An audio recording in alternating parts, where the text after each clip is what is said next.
Welcome to What a Creep, the show with Margot Donahue and Sonia Mansfield talking about creeps from the past to the present. This is your quick guide to the biggest creeps, jerks, assholes, and losers, the best of the worst. From two nice ladies who want the world to be a little less creepy.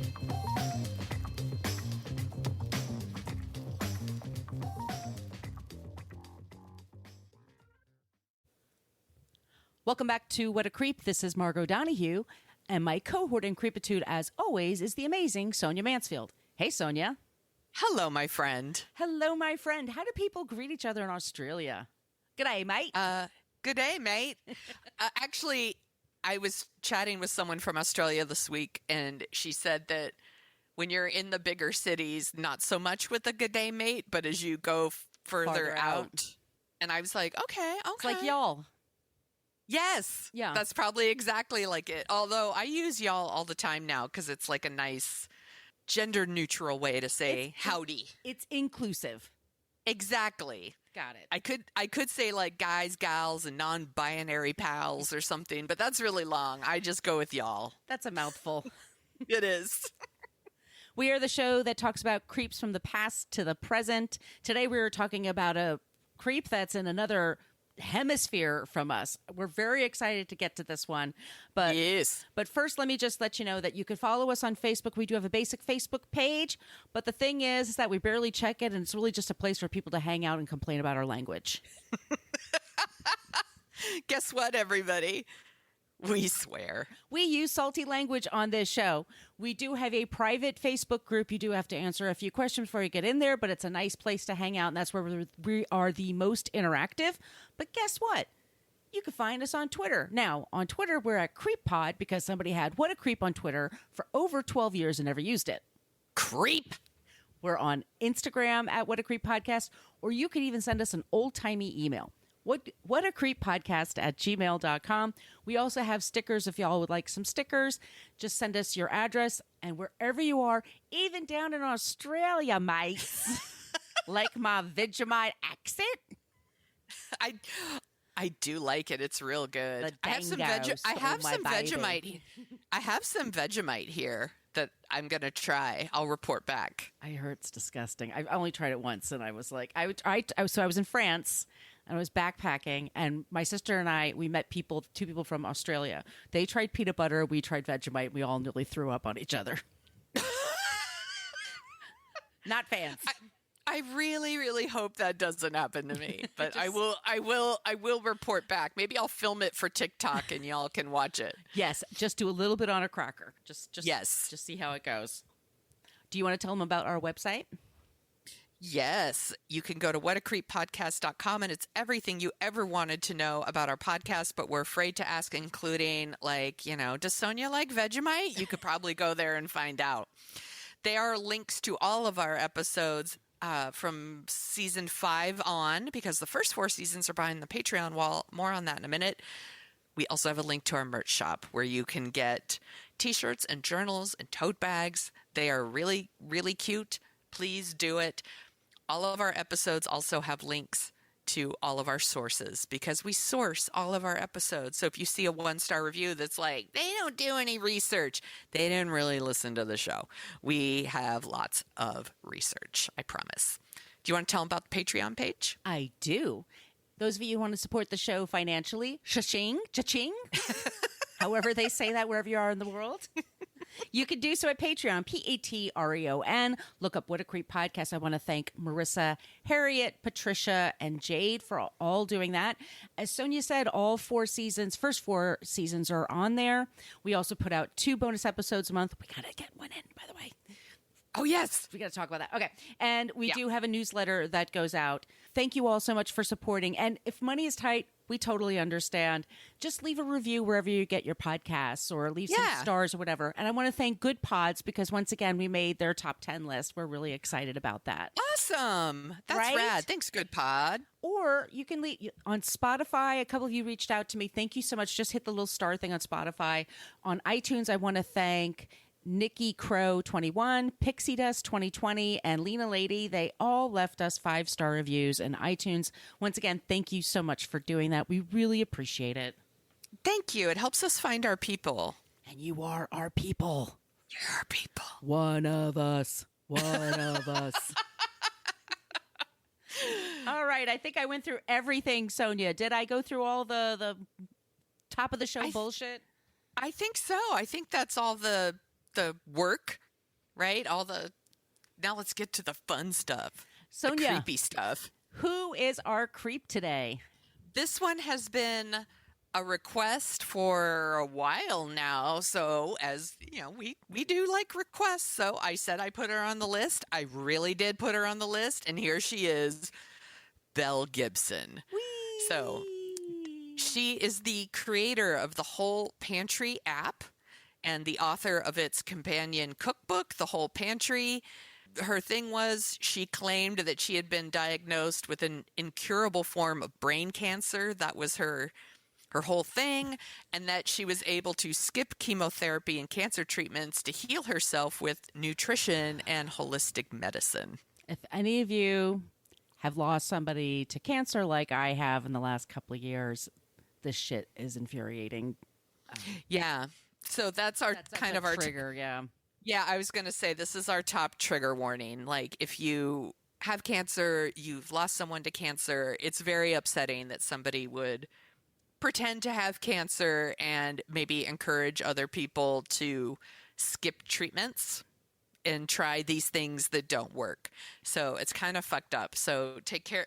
By the way, Margot and I are both these kinds of people. So Belle Gibson can fuck all the way off, and we're going to get into it. So sources for this episode: the BBC, The Cut, Elle Magazine, The Guardian, the National Library of Medicine, 60 Minutes Australia, Sydney Morning Herald, Washington Post. I read some excerpts from the book The Woman Who Fooled the World, Who Magazine, and of course, Wikipedia. Always Wikipedia. Yep. So let's start at the beginning, but let's keep in mind this chick lies about everything. So Take it with a grain of salt. I did my very best. So let's do it. Like I said, we don't know a lot about her past, so some of this may or may not be true. Annabella Natalie Gibson was born October 8th, 1991. Lies! Just kidding. I'm like, maybe. I don't know. In Tasmania, Belle has said in interviews that she left her family at the age of 12 to live with a classmate and later lived with a family friend. She said her mother was neglectful and was forced to take care of herself and her younger brother, who was autistic, since she was 5 years old. She also told people that her mother suffered from MS, and that's why she had to take care of herself and her brother.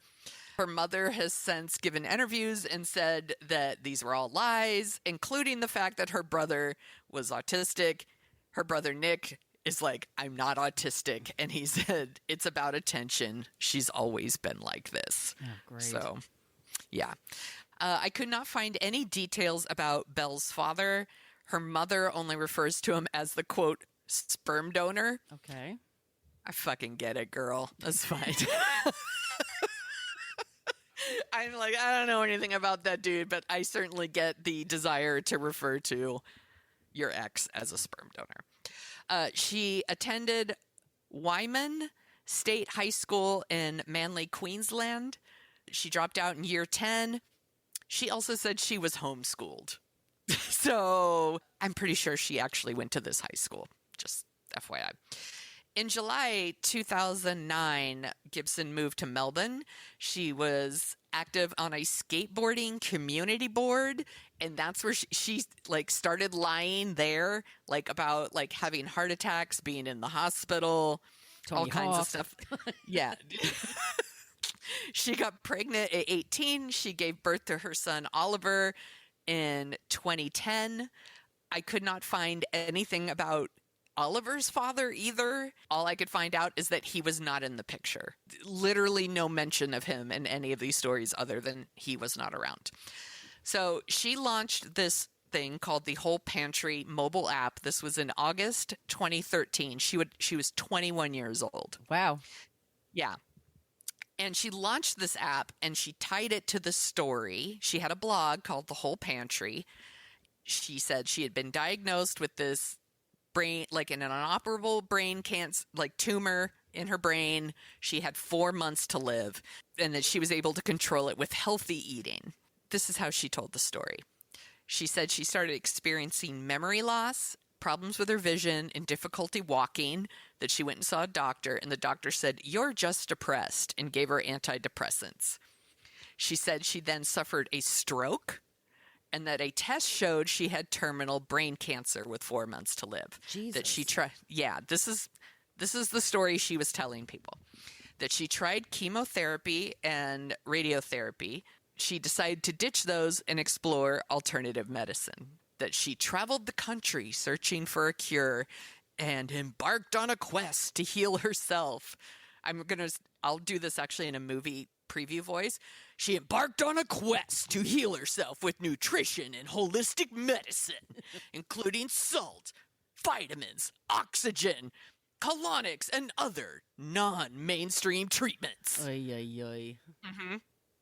Keep in mind, by the way, all this time, she was pregnant in 2009. Nobody fact-checked her, just saying. So the story and the app were a huge hit. Like, she launches this app. It was downloaded 200,000 times in its first month. It was voted Apple's best food and drink app of 2013. Shortly after, she signed a book deal with Lantern Books, which is an offshoot of Penguin Books, for a cookbook, and that was eventually published in October 2014. So as her success grew, her cancer story started to grow. At first, it was brain cancer. Then it was brain, blood, spleen, uterine cancers. All of these she attributed to a reaction to the HPV vaccine. Oh, fuck you. Right? Oh, my God. So she launches, the cookbook comes out.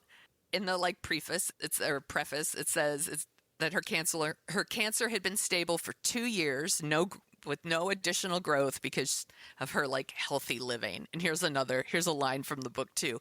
"I was empowering myself to save my own life through nutrition, patience, determination, and love." Blech.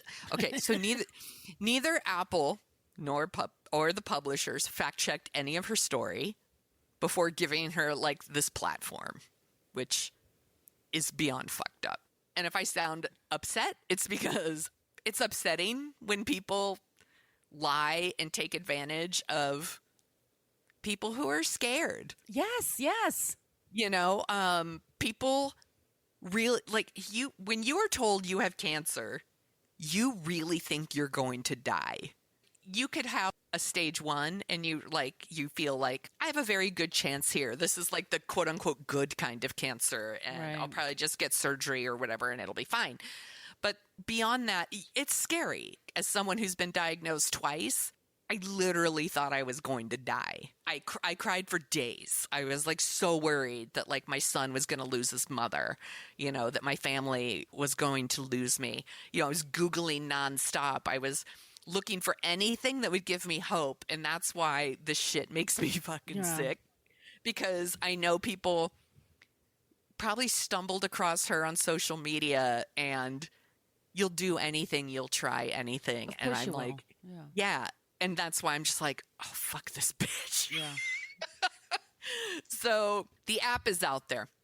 She's thriving. She's got a highly influential social media presence.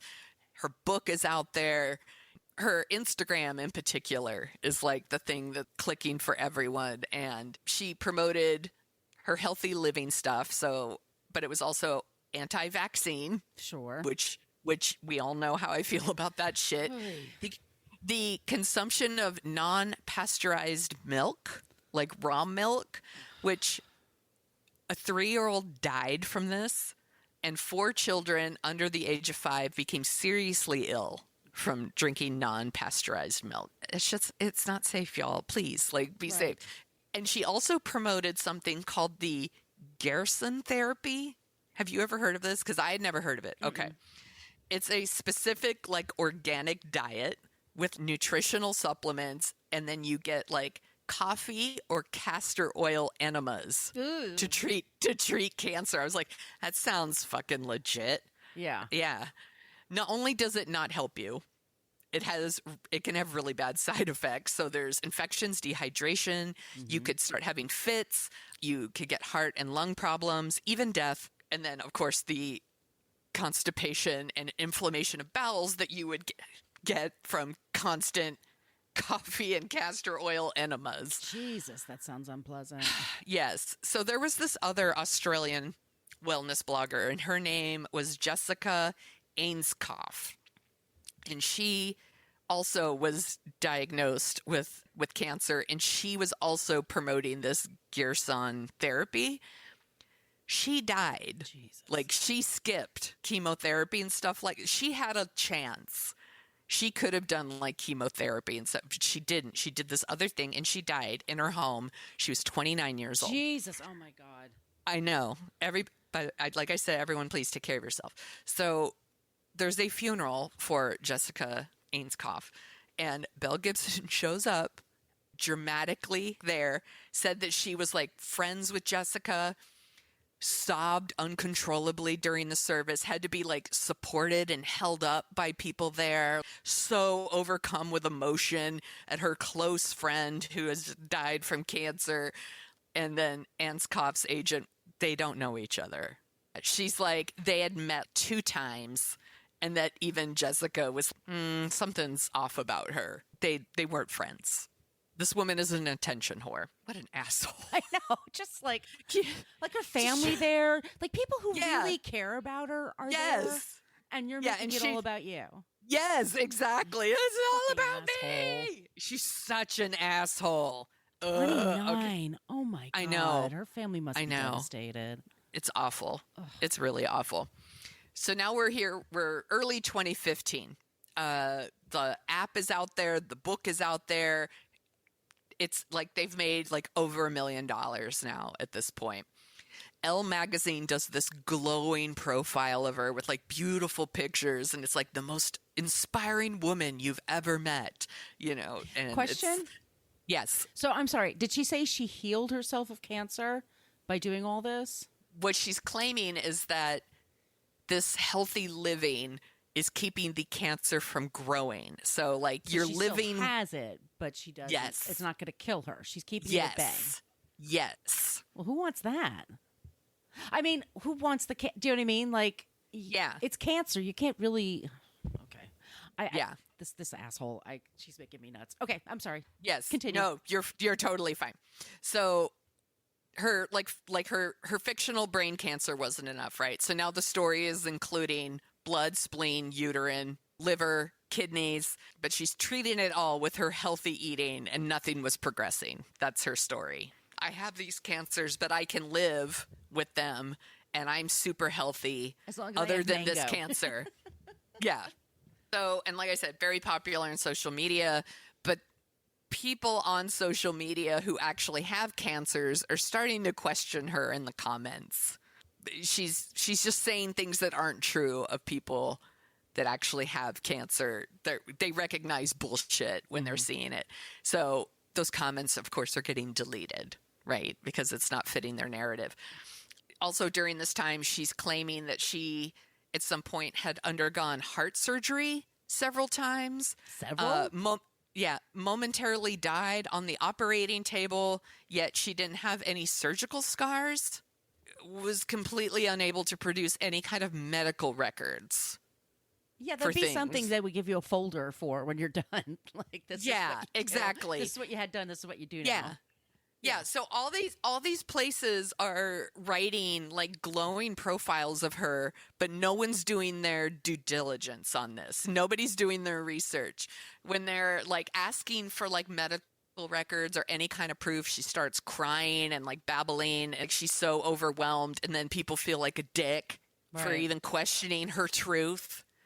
Poor Elle Magazine really they fucking, what's the term? They really screwed the pooch on that one. Like, it's really bad journalism here. Then she's doing more interviews, and then it's like she's throwing in that she suffered a stroke at one point. The story just keeps adding on. And a stroke. Yes. And 12 kinds of cancer. And how old is she? Funny you should say that. She would even lie about her age. She would sometimes say she was 3 years older than she was. And by the way, there's a link in the show notes to an episode of 60 Minutes that she does. This bitch can't even say how old she is. That's how much of a fucking liar she is. They're like, literally, the reporter's like, how old are you? And she's like, well, you know, it depends. No, it doesn't depend, bitch. How old are you? Like, what the? I feel 26. We need the women that work at that hot dog place in Chicago. Bitch. Tip, bitch. They're so fucking. We're going to talk about that interview in a minute. I said this to Margot off mic. I was like, God grant me the patience of that reporter in the clip because she's real nice. Real nice. I would have lost my shit on this woman. Let's just take a quick break. Okay. And then we'll continue. Okay. So to answer your question, I think she would have been 22, maybe 23 around this time. And she lives on her own, or she's super young. Like that kid. app. Yeah, that app launched when she was 21. The baby at this point would have been 2 or 3 years old. And all of this shit happens within like 18 months. I mean, she lives in Australia, but I was just going to say, like, you need family, you need friends, you need somebody to look after the kid. You can't live alone and have all that going on. So she has a man that appears to have been living with her this whole time. But once again, I couldn't find shit about this dude. Let me scroll down. So, a man. His name is, I've got it right here, Clive Rothwell. And here's what I was able to find out about Clive Rothwell. She is or isn't engaged to him. He is bankrolling her life. She lives with him. She says they are just friends, but she doesn't know what he does for a living. They have been living together this whole time, and he's clearly a father figure to her son. Like, there's pictures of him, like, holding her son and stuff like that. Okay. But I mean, once again, it's fucking weird. The story's weird. Yeah, that's a lot. So at one point, she tells a reporter that during her cancer she got her cancer diagnoses from a doctor and one from a healer.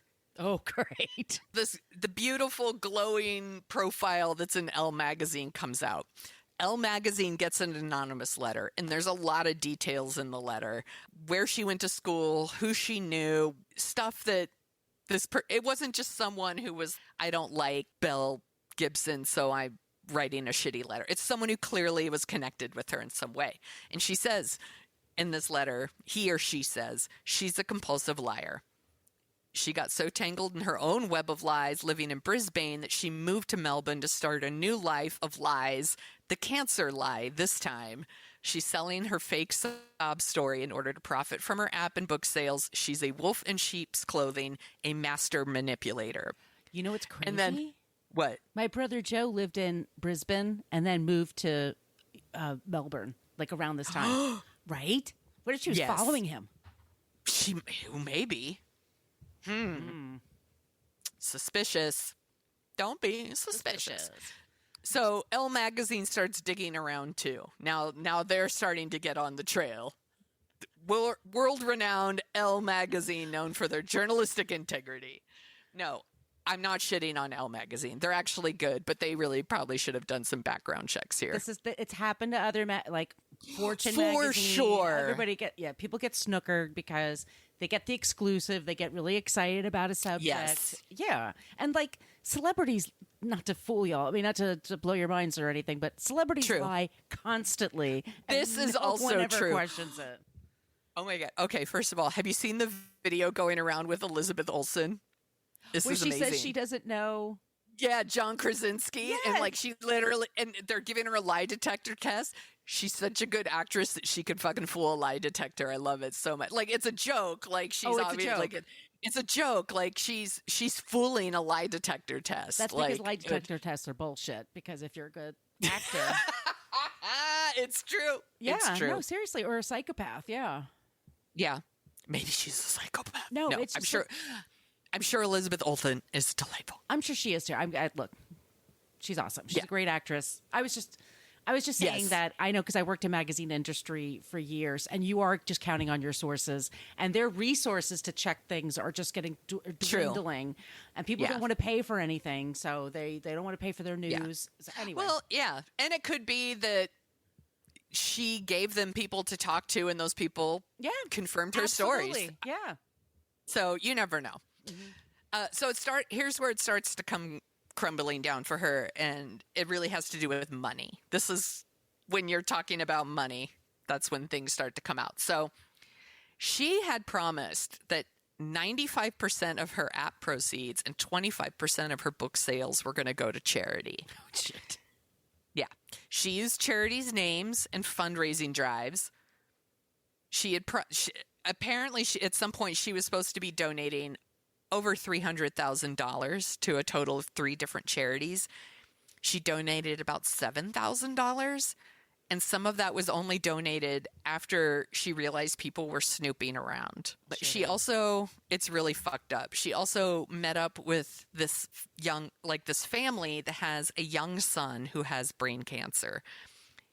She became friends with them, and she would fundraise, quote unquote, on their behalf.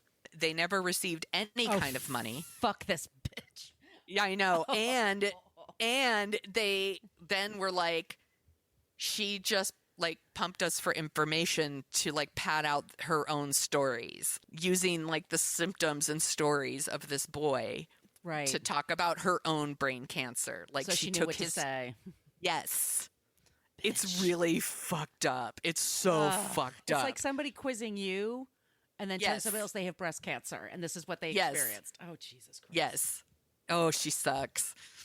Yeah, so they never received from her. So as things are starting to slowly come out about her, the people who are actually working on like the Whole Pantry team, like on the app and things like that, they're trying to distance themselves from their own owner or founder. So they're releasing statements. It's like Gibson never claimed that, you know, she was encouraging people to reject conventional cancer treatments. She totally was. Yeah. And she was constantly claiming that she had, quote, you know, countless times helped others forego conventional medical treatments for cancer. Who knows how many people she's fucked over, basically, Right. with this.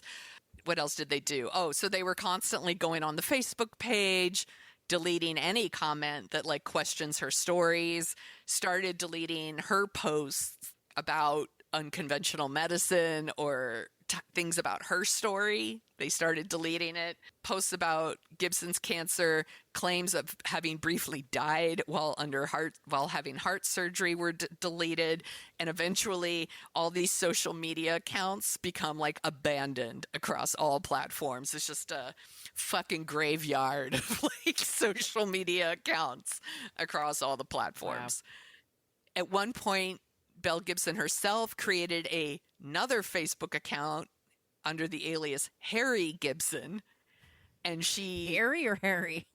Harry, Harry. Okay, like I'm hearing Harry like, you know, armpit hair, like hair. Yeah. What a Harry Gibson. You should get that waxed. It must be one of the side effects of her fictional cancer. For some reason, she gets a Harry Gibson.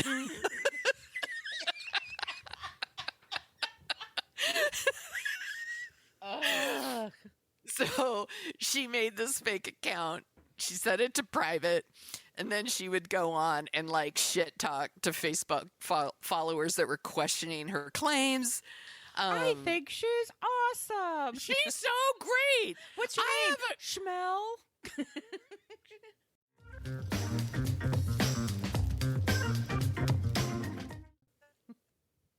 Ah, there we are. There you are. You were frozen. Yeah, I think it's Mel. It's Mel Gibson. It's Mel Gibson. Fuck. Okay. I have a question for Belle Gibson. Why are you so awesome? How did you get so amazing? Everybody wants to know. She's such a fucking bitch. So then in April 2015, Belle Gibson gives an interview with the Australian Women's Weekly. And in that interview, she's unable to give them any names, location, dates. She can't explain like any of her behavior. Her stories are starting to not line up. They said at one point she seems irrational and illogical. Really? She's the phoniest of balonies. That's the official term. So they actually like write in here, like, why, for example, did she never have a brain scan? Wasn't she terrified to find out she was pregnant with her son after allegedly being given months to live? Yes. Why would she devote so much time and energy into developing the Whole Pantry app, including time away from her son, if she believed she was dying? Good question. Like these all legit, Yeah. amazing questions. And finally, she confesses, sort of. So she says, none of it's true. I don't want forgiveness. And then in the interview, she lies, but she blames it on others. She never expresses any real regret or apology. And who do you think she blames? The dark web or pharmaceutical. What am I thinking of? Big Pharma. No, it's her mom, of course. Oh, God damn it. If it's not one thing, it's your mother.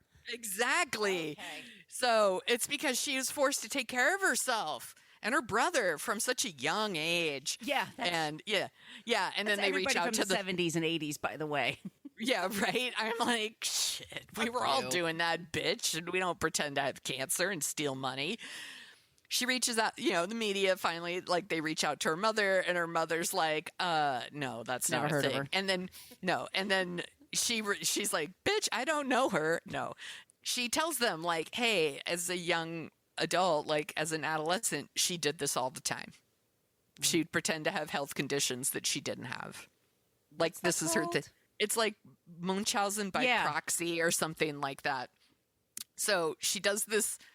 After that interview comes out, she does this amazing interview with 60 Minutes Australia. In the interview, she claims some man named, quote, Mark Johns, claimed to be a doctor, went to her house and hooked her up to a machine with all these lights and makes buzzing sounds. And it told her that she had brain cancer and that she wasn't lying, y'all. She really thought she had brain cancer. Don't you see? With no She's symptoms. She's the victim here. Some guy shows up your house, Yeah. lights up your box, LOL. Oh, yeah. Exactly. And now you have cancer. Okay. yeah. This reporter actually like does some research and finds out that in 2011, Belle actually saw a real doctor and she asked for a brain scan. Not because of this tumor that she supposedly had. She didn't even mention that. It's not She a went- tumor. It's not a tumor. She went to see the doctor because she told them she thinks she has MS. Because her mother did. Yes, which her mother didn't. Okay. She did not have MS. And they were, in fact, like, no, you're perfectly healthy. They do a scan. There's no brain tumor. She has the scans. Like, she's perfectly normal. This was 2 years before she created that app.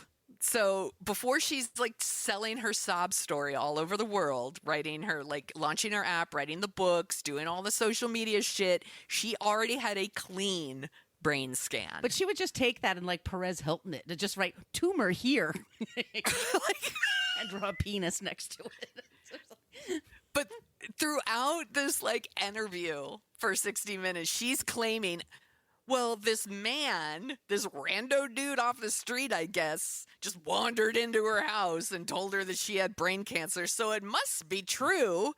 Like, but she got a scan and she didn't because she's just a fucking liar. She's just a pathological liar. The interview will make your blood boil. Someone who just accepts absolutely no responsibility for her actions. Even when confronted with the truth, she will not admit it. And then she'll say things like, well, I wasn't intentionally lying because I thought I had brain cancer. And they're like, but you didn't. and you have a scan, but I thought I did. And that's my truth. So, Oh my God. yeah. And then, like I said, there's this, her asking her how old she is. And she's like, I believe I'm 26. Bitch, you're 23. She's 23. And she's like, I feel like I'm 26. But I have the heart of a It's like- 26-year-old. Like, fuck off. Oh my God. So throughout the interview, she's the victim. She's the one who's been taken for a ride by her doctors, everybody. After the interview comes out, Consumer Affairs in Australia files some legal actions against her and against the publisher of the book too. So Penguin Australia agrees to pay $30,000 because they did not fact check her book. They're like, we did not fact check it. We took her story at face value. We did this all in good faith. Like, and they just pay the fee and fucking move on, which I was like, good call. Yeah. They don't, by the way, for most books. Right. They don't. Books would cost like 50 a piece, or like they do have to count on you to be honest. But yeah, it does stop with them too, because they should be a little more responsible, especially something like this where somebody's claiming they're curing cancer by eating vegetables. Like, no.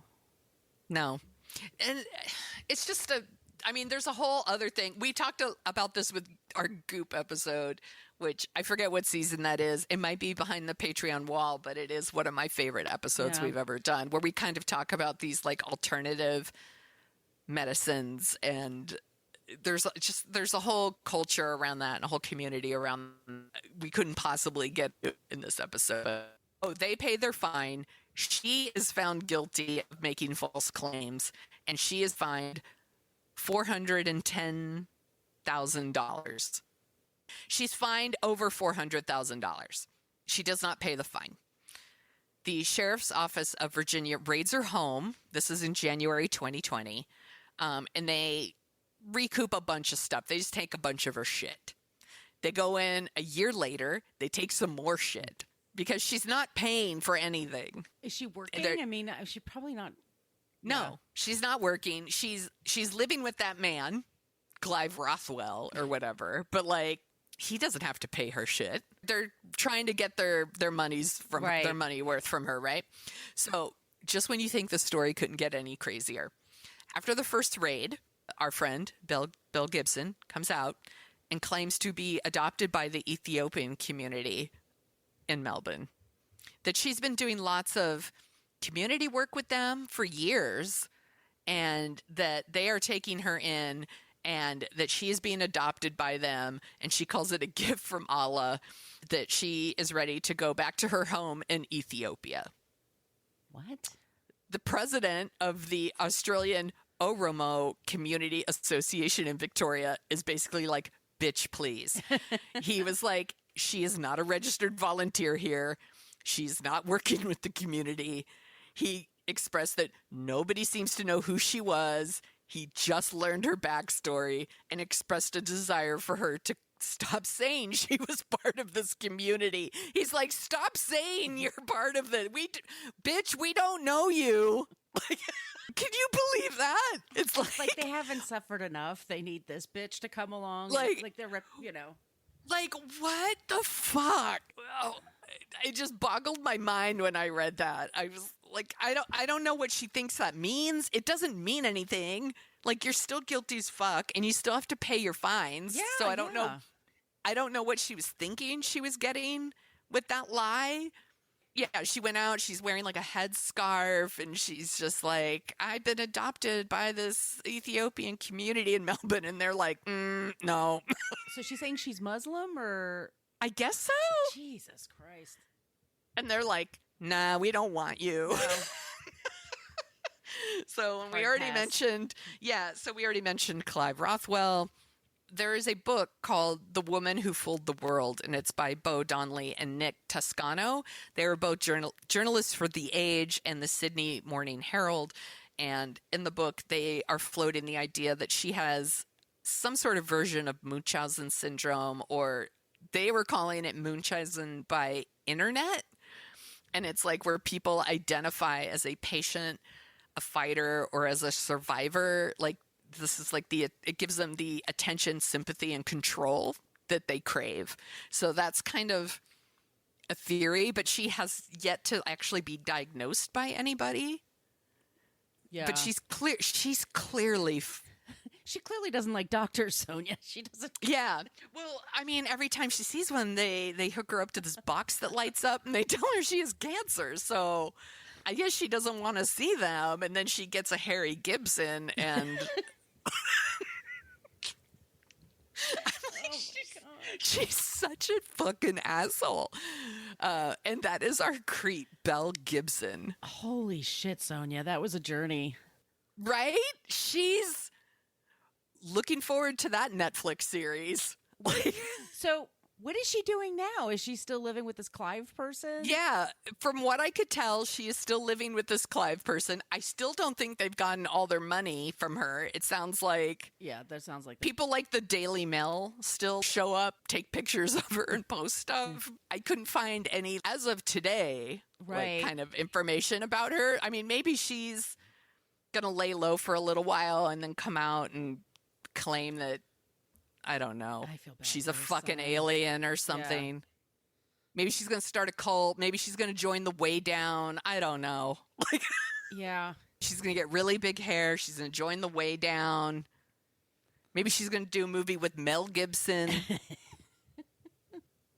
Who knows? Who knows? God, I feel bad for her son I feel bad for that kid. because she's a wackadoodle. Yeah. I mean, That's my like I said, diagnosis, by I the don't, way. that is also the clinical term, a wackadoo. A wackadoo. I don't know shit about this Clive Rothwell, but I hope he's being a good father figure to this kid because Yeah. it sounds like he needs it. It's not that little boy's fault. Oh, no, it's not. And I've seen and by the way, I've seen pictures of him. He's real cute, the She's baby. real pretty. I mean, She's really pretty. It's just that also adds to it, by the way. for Because sure. people believe good-looking people versus not good-looking people. That's been Correct. She determined over and over again. Yeah, that's been she is a young, pretty white woman. right. Her white Absol- tears moves people.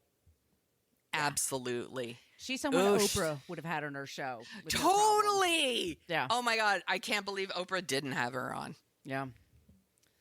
All right. She sucks. So this is going to be a surprise to you because I didn't tell you ahead of time for our non-creep. I can't wait. I didn't know this woman was Australian until I saw the Lifetime, the biopic about her, which is called I Am Woman. Helen Maxine Reddy, Oh. born October 25th, 1941. She is a native of Australia. She was born in Melbourne. Her family was this show business family. I did not know this. Yeah. She had singers in her family. She was really beautiful. She had a great voice. She had a daughter when she was young, like our Belle Gibson, but she was not the fucking psycho. Right. In 1965, she entered a contest to come to New York, be a singer and have a record contract, and she went on television and everything. She won, brings her kid, $200 to her name, comes to New York and finds out there's no deal. And they're just like, well, enjoy New York for a couple of days and then go back to Australia. And she's like, fuck that. I want to be a singer. I want to make it in America. And so she starts playing gigs around New York City. She then she goes to Chicago. She meets a guy. His name is Jeff Wald. They were married for 1968 to 1981. He had a lot of drug problems and alcohol problems. He eventually got sober, but it was their combination just didn't work together. And they kind of brought out the best and the worst in each other. He was her manager. He helped get her record deals and things like that. But they got married in Chicago and they were working there, and then they moved to LA, and he was hired by Capitol Records and then fired the next day, and he couldn't explain it. It's a batshit relationship. And Oh, man. So if you it's on, you can stream it anywhere. Yeah. But that's not what's important. What's important about Helen Reddy is she's a songwriter. She was a songwriter, and one of her songs she wrote was I Am Woman. I know this song. And it came out 50 years ago, Sonia. Right?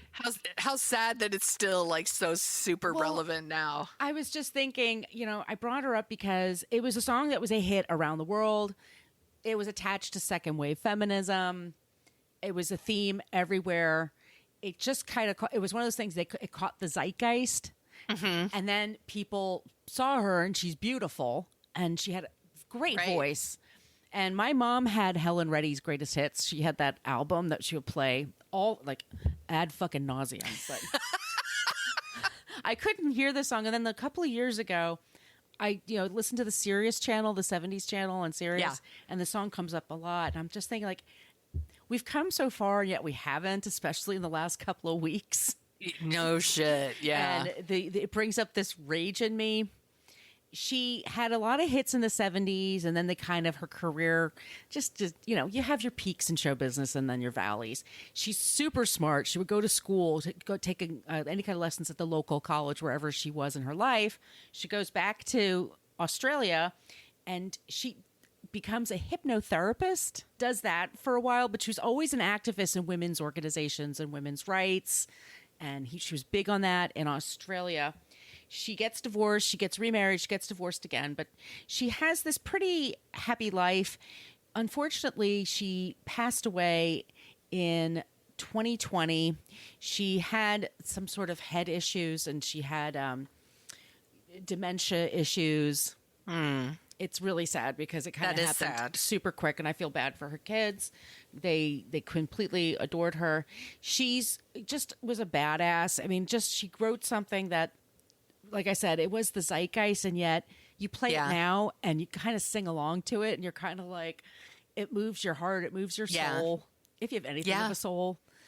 It was beautiful. She had a gorgeous voice. Delta Dawn. It was a great song. She was a badass, and I had no idea she was Australian. I didn't either. This movie, I'm like, why are they talking in these accents? I'm like, oh, because I'm a genius, apparently. You are. But that's our not creep this week. Helen Reddy. What a good choice. I did not know that. Yeah. She's special. I learned something today.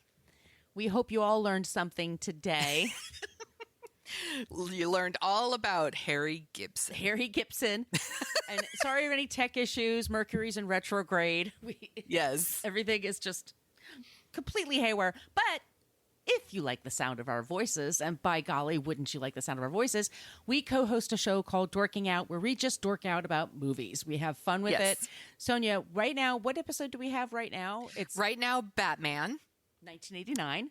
Yeah, 1989's Batman. And our next movie is going to be, I believe, Dirty Dancing, which Margot has never seen.